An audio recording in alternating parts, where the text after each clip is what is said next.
Breaking news mga kababayan, nako po, magandang balita ito. Impeachment ni Sara hindi na matutuloy. Halaka mga kababayan ko. Grabing pasabog ni Jason sa binira si Dilima, Luistro, si Trillanes. Nako mga kababayan ko, ikagugulat nyo ito. Tatayo ang mga balahibo nyo. Di ba mga kababayan, unang araw pa lang, yung ipinagyayabang nilang star witness nila, puro sablay ang mga pasabog. Walang isang resibong pinatunayan, puro laway-laway lang na tumalsik na ang baho-baho. Mga kababayan ko dito, tila napawalk out itong si Luistro. Mga kababayan ko, ay nako, panoorin nyo ito. Tapusin nyo ang video hanggang sa huli para malaman nyo ang katotohanan bakit napatakbo si Dilima. Halaka, nanginginig si Trillanes. Nako, tila wala ng impeachment na. Sabi nila April 22, April 29, yung pala wala na. Basag sila dito. Panoorin nyo kung bakit mga kababayan ko. Ito po ang pasabog ni Jason sa na ikagugulat ng buong mundo. Ask anybody inside Congress. They don't have the numbers. Mas lalo na sa Senado. Kaya ang ginagawa lang ngayon, sige, dribble na lang natin ng i-dribble ito hanggang sa hopefully, maniwala ang taong bayan sa kalokohan natin at mapaniwala, masira si Inday. So yun ang talagang katotohanan dyan. Wala silang numero kahit na sa plenaryo. Tingnan mo lahat ng dating kakampi ni Speaker, former Speaker Ferdinand Martin Gomez Romualdez. Wala na. Naglipatan na ng grupo. Even assuming arguendo na lulusot yan sa plenaryo by virtue of the compass of Sandro Marcos, hindi pa rin lulusot sa mataas na kapulungan. Kasi they don't have the numbers. Yun nga lang committee report ni wala nga gustong pumirma. Ano pa lang yun determination pa lang yun. Ang rason bakit?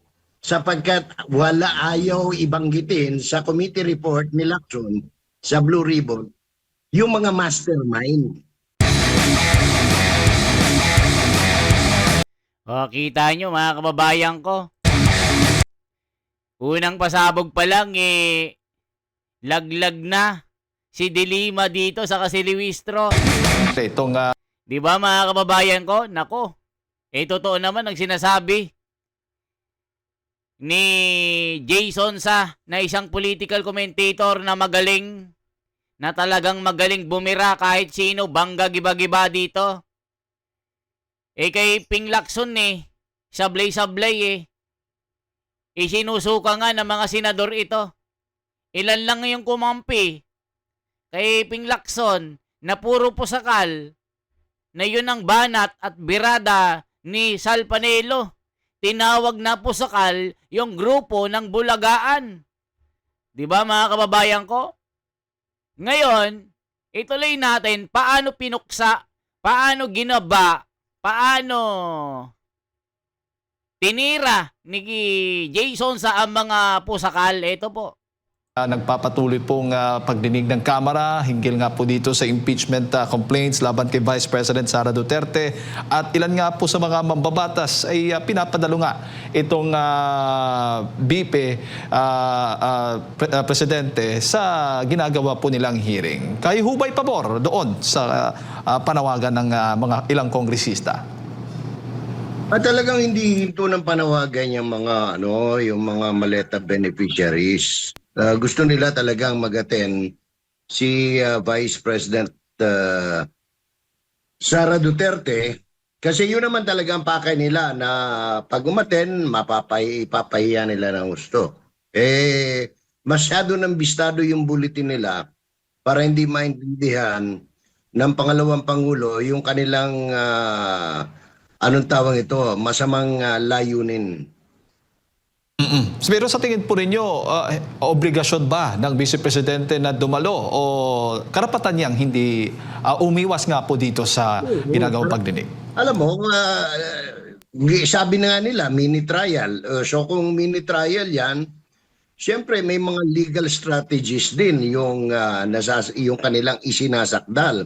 Pero hindi ko maintindihan, Jade, kasi sinabi nila ilang beses na ano pangalan nito, sapat na yung sa forma, sa sustansya at saka sa ebidensya yung impeachment laban kay Vice President Duterte. So, kung lahat ng yan na hinihiling ng proseso ay sapat na or sufficient sa wikang Ingles, there is no reason for them to conduct any more of this mini trial or sarsuela.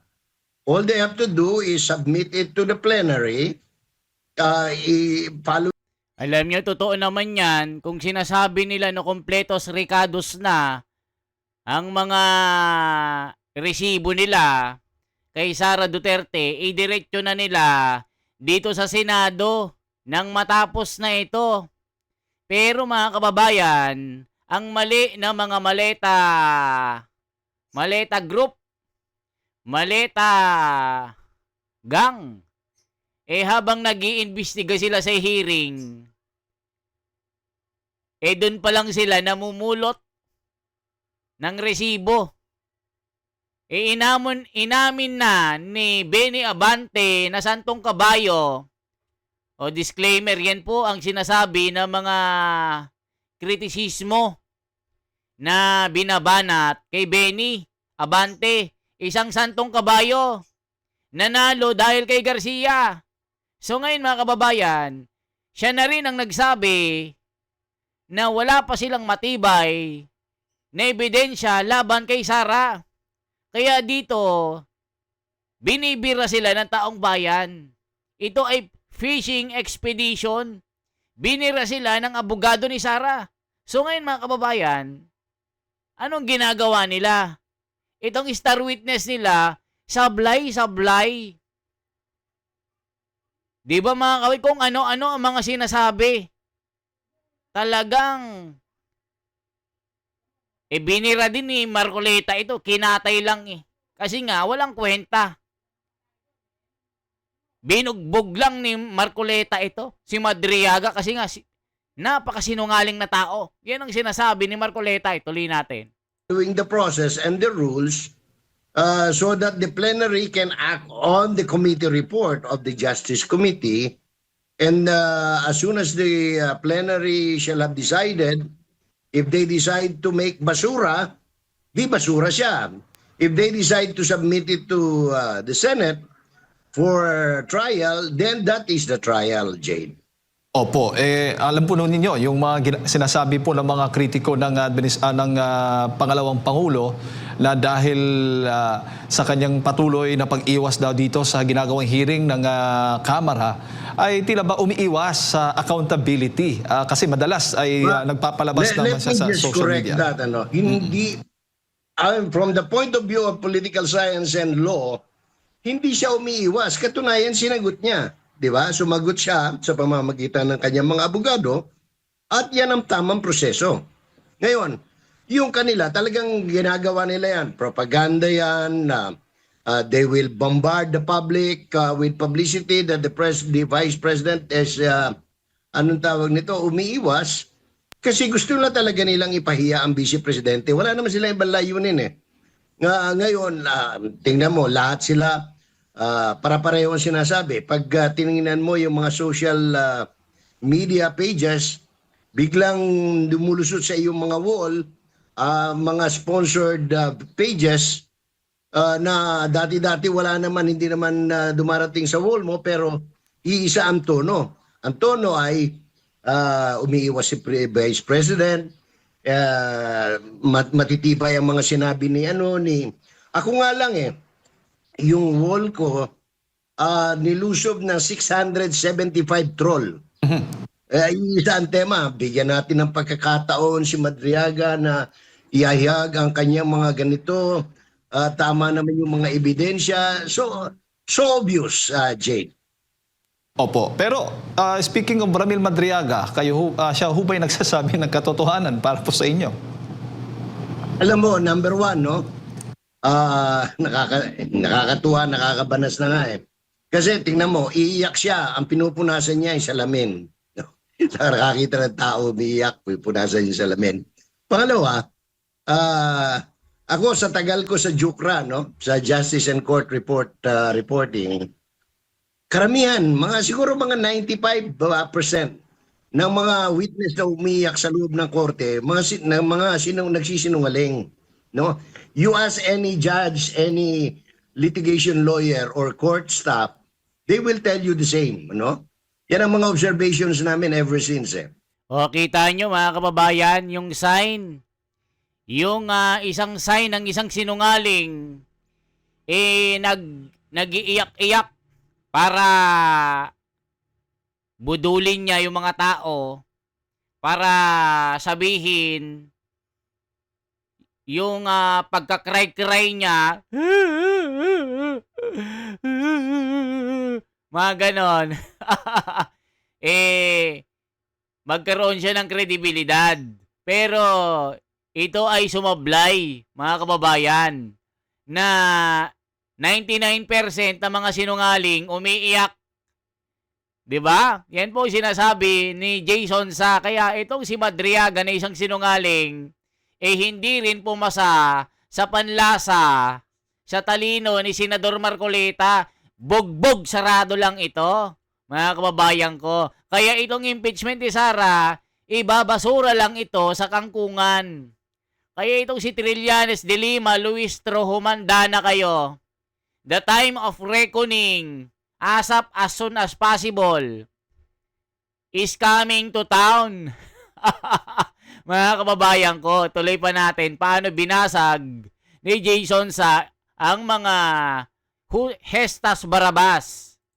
Tapos pangalawa, paano mo naman paniniwalaan ang isang kidnapper at isang mamamatay tao, no? Remember, he's facing, meron silang napatay na pulis. Pulis pa, kaya ako nung dumating siya rin at gwardyado ng mga naka-uniforme, hindi ko alam kung talagang pulis sila o NBI. Pero what is so ironic, ang pinatay pulis, pagkatapos ang nagbabantay sa kanya, pulis din, di ba? So, walang kaduda-duda na si Madriaga ay hindi ka panipaniwala. No, saan ka naman maniniwala? Number 5 most wanted sa PNP. Tapos considered most dangerous. Pagkatapos gagawin mong witness. Ano pa ba? Oh. Po. At sa April 22 nga, araw ng Miyerkules yan, ay magpapatuloy nga itong hearing ng Kamara hinggil sa impeachment complaints laban sa Vice President. Itutuloy nila yan. Pero, No doubt, itutuloy nila yan kasi yun naman ang kanilang pakay talaga na tuloy-tuloy lang yung vilification campaign because they don't have an evidence eh. Mismo nanggaling na yan kay Congressman kay Pastor Abante, no? Kay Benny Abante. O, kita nyo mga kababayan, kay Benny Abante na nagsabi. Galing mismo sa bibig ng isda na wala pa silang resibo na matibay. Nataliwas naman sa mga sinasabi ni sino ito yung sinibak ni Tatay Digong dahil sa pagiging kurakot niya. Yung si Terry Ridon na pag nagsisinungaling lumalaki yung butas ng ilong. Disclaimer yan yung mga sinasabi ng mga kritisismo na galit kay Terry Ridon na sobrang sinungaling din na tao ito. Yan ang disclaimer Yan ang sinasabi ng mga komento na nangbabash kay Terry Ridon. Lumalaki ang butas ng ilong kada nagsisinungaling. Parang Pinocchio, pa nagsisinungaling, lumalaki, humahaba yung ilong. Kay Terry Ridon naman mga kababayan, lumalaki ang butas ng ilong. O disclaimer yan yung mga tao na galit kay Terry Ridon na nagmamahal kay Sara Duterte. Ba't lumalaki ang butas ang ilong mo?